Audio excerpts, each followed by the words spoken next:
So here is the digital scoreboard, the LED digital scoreboard. So it has to be plugged in. It comes with the cord, the little box to plug it in. It comes with 4 little brackets with the screws, so you can mount it up, 2 on each side.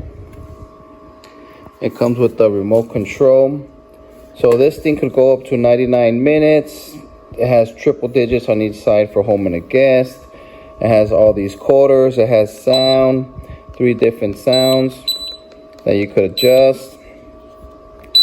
The score, you could go all the way up. You could change the quarters, the halves, whatever it is. You change it right there. So remote control, reset it, make the score go up, score go down. There it is in the 900s. You could do your own clock. You could count it down. You go to edit, hit the clock. There it is. I have it on 12. So let's start it. So this is counting up to 12 minutes.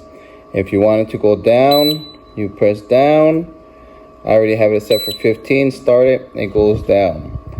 So really nice scoreboard. You could use it for any sport. It comes with the remote control. The remote control has batteries. And there it is. Really nice. It's a good size.